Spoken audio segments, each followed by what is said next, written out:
रामकृष्ण हरी मंडळी. तर पहा आमच्या हॉटेलच्या पाठीमागे अशी शेती कापसाची.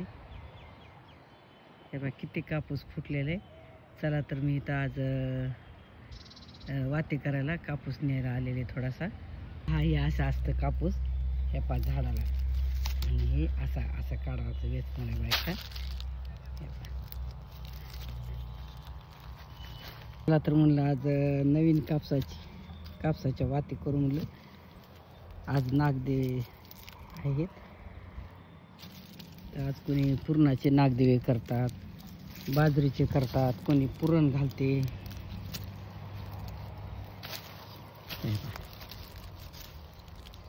तर चला म्हणलं आज एक मुलगा पण गेलेला आहे, झेंडूची फुलं पण आहे आमच्या हॉटेलच्या पाठीमाग. तो मुलगा त्याला म्हणलं झेंडूची पण फुलं घेऊन ये, तिथं झाड आहे. आज नागदेवाला झेंडूच्या फुलाचा मान असतो म्हणतात. तर पाहतो मुलगा पण झेंडूची फुलं आणायला गेलाय. म्हणलं तोपर्यंत आपण इथं मस्त नवीन कापूस घेऊन वातीसाठी. किती झाडाला मस्त असा कापूस. तर ही शेतकऱ्यासाठी नाही का, हे पांढरं सोनंच आहे बरं का. कारण आमच्याकडे खूप असं कापसाचं उत्पन्न आहे. कारण इकडं ऊस नाही, इकडं हळद आणि कापूस परभणी भागामध्ये.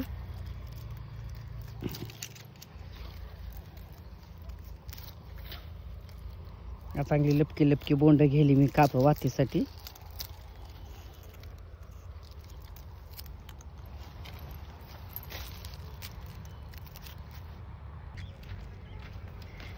अरे छान आहे. चला हातात घेऊन असे. हे हॉटेल, ह्या पाठीमागे रूम आहे 2-3, आणि ह्या त्याच्या मागे हे कापूस.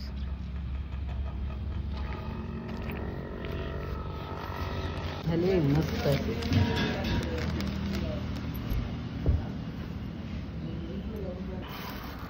भरपूर झाली. तर म्हणजे पहा असं ताजी झाडाची तोडलेली फुलं, झेंडूची आणि नवीन कापूस. आज नागदेवी आहेत, तर चला मला आज नवीन कापसाच्याच वाती करायच्या, फुलवाती. तसं तर आमच्या इकडे कापसं दिवाळीपासूनच आहेत नवीन कापसं. पण म्हणलं चला आज नागदेवीचे आज झाडाचा कापूस आणावं नवीन, आणि त्याच्याच फुलवाती नागदेवीसाठी करायच्या. तर हे काडी कचरा सगळा काढून स्वच्छ करावा लागतो. आणि हे कापूस नाही का असाच आपल्याला डब्यात भरून ठेवता येत नाही, कारण याच्यामधली जी सरकी असते ना, पाही अशी जी सरकी असते ना मधली कापसाची, आपण कापूस निसल्यानंतर तर हे सरकी ओलसर असते. त्यामुळे कापूस उन्हाला चांगला वाळू द्यावं लागतं मधली सरकी, आणि नंतर डब्यात भरायचा. कारण असा जर डब्यात भरला ना तर ह्याला काय होते, सरकीला कीड लागते, याला जाळी होते, आळी पडते. त्यामुळे ही सरकी वाळण्यासाठी हा कापूस चांगला आम्ही एक 5-6 दिवस चांगला उन्हात कडक वाळू देतो. सरकीमधली वाळते, आणि नंतर असा व्यवस्थित करून डब्यात भरून ठेवतो. म्हणजे आपल्याला कसं वर्षभर वातीसाठी उपयोगी येतो. चला तर मग आता याची आपण फुलवाती करू. इकडं आम्ही काल गावाला गेलतो ना, तर औंढ्यावरून येता रोडच्या कडेला भाजी थोडीशी खुडून आणि तेवढं टोपलं भरून आणली होती गाडी उभी करून. पण इथल्या शेजारच्या 2-3 आज नागदेवाला मान असतो ना नवीन भाजीचा. तर सध्या कोणाची भाजी आली कोणाची नाही, मग त्यामुळे आम्हाला थोडी द्यावून 2-3 आम्ही थोडी भाजी दिली. त्यामुळे आम्हाला थोडीशीच राहिली, पण जाऊ त्यामुळे नैवेद्याचा मान असतो. तर चला ताजी भाजी, ताजी फुलं, ताज्या फुलवाती. चला आता नागदेवी करायच्या आपल्याला. याच्या फुलवाती तयार करायच्या. नागदेवी पाजळावं लागतात आज. पहा मी अशा सरकी काढून अशा फुलवाती तयार केलेले आहेत. आता ही गावरान तूप गरम करून आणलेले. आज नागदेवी प्रत्येक अशा ताज्या फुलवाती नवीन कापसाच्या तयार करायचे. माझ्याकडे अशा फुलवाती भरपूर अशा भिजवून ठेवलेल्या आहेत तुपामध्ये. पण म्हणजे ही चला नवीन कापसाच्या. आता हे नंतर नागदेवामध्ये पाजळता येतात. तर आपल्याला आता नागदेवी करायचं म्हणलं त्या अगोदर आपल्याला ही पूर्वतयारी करून ठेवावी म्हटलं. तर कधी वाती करताना आम्ही विभूतीचा वापर करतो. कोणी काय करतं, वाती करताना खेड्यामध्ये रांगोळी लावतं बोटाला. रांगोळी लावणं बोटाला योग्य नाही, कारण वात घसरते ना बोटावर. तर कधी बी देवाची विभूती बोटाला लावायची अशी, म्हणजे वात पटकन अशी वळल्या जाते. आणि हे काय केलेलं आहे, मी 2 केळीचे पानं आणलेले. आमच्या हॉटेलवर केळीचे झाड आहे. 2-4 तर आणलेत.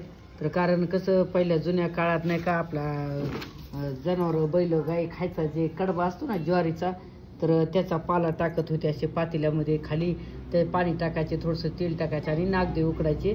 पण आता जास्त जनावरच राहिलेली नाहीत, कडबा पण कमी झाला, वैरण पण. तर मी काय केलं, हे आणलं. कोणी काय करते हे नसेल ना, तर आपलं हळद असते ना, आता या दिवसात खूप हळद आहे बघा आमच्याकडे, हळदीचं उत्पन्न. तर शेताने हळद, तर हळदीची पण पानं अशीच असतात पिवळे.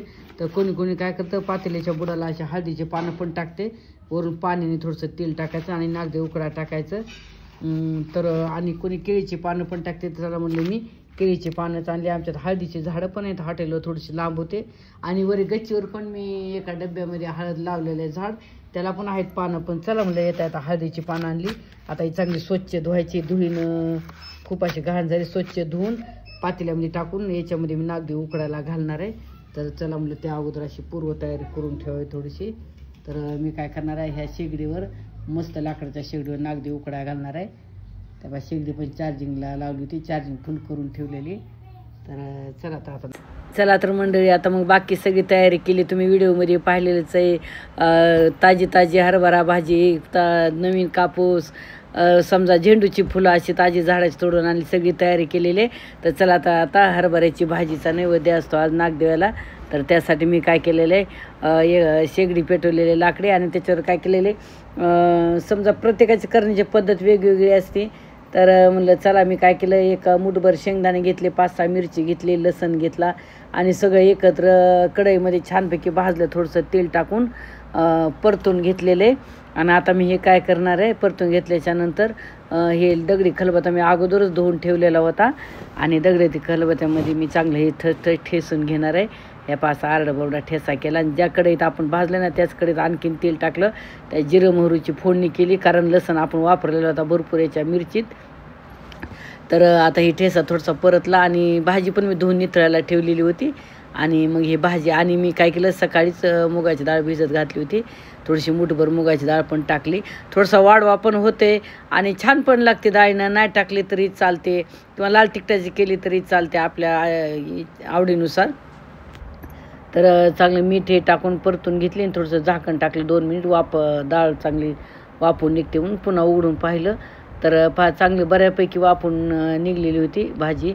तर म्हणलं चला अजून पुन्हा आणखीन 2 मिनिट मी झाकण याच्यावर झाकून ठेवलं आणि चला आता भाजी 2 मिनिट झालं तर तयार झाली. मी कढई खाली उतरून ठेवली आणि मंडळी नाही का, मी अल्युमिनियमच्या कढईमध्येच भाजी केली आणि अल्युमिनियमच्याच पातेल्यामध्ये मी नागदेव करायले. कारण कसं आहे बघा, पितळेच्या भांड्यामध्ये भाजी, आंबा असते ना भाजीला, तर आपण पितळेच्या भांड्यात नाही करता येत, कळकट होते. आणि पितळेच्या पातेल्यात जर नागदेव केल्यानंतर खूप काळं होते शेगडीवर आणि ते हे होतं. म्हणून मी काय केलं, पातेल्यात केलं. मी सहसा करत नाही अल्युमिनियमच्या, पण चला मला नागदेव आणि भाजी आपण अल्युमिनियमच्याच भांड्यात केलेलं आहे, एखाद्या वेळेस काय हरकत नाही, पण चांगलं नसतं अल्युमिनियममधलं अन्न. पण चला एखाद्या वेळेस काय नाही. तर चला पातेलं मी ठेवलं. पातेल्याला काय केलं, अगोदर मी वरण शिजवून ठेवलेलं होतं सकाळी. तर वरणाला अगोदर फोडणी दिली, सपक 2-3 लाल मिरच्या, जिरं मोहरी टाकून मस्त नागदेवे वरण टाकून खायला, वरून तूप एकदम भारी लागतात असे बाजरीचे कणकीचे नागदेवे.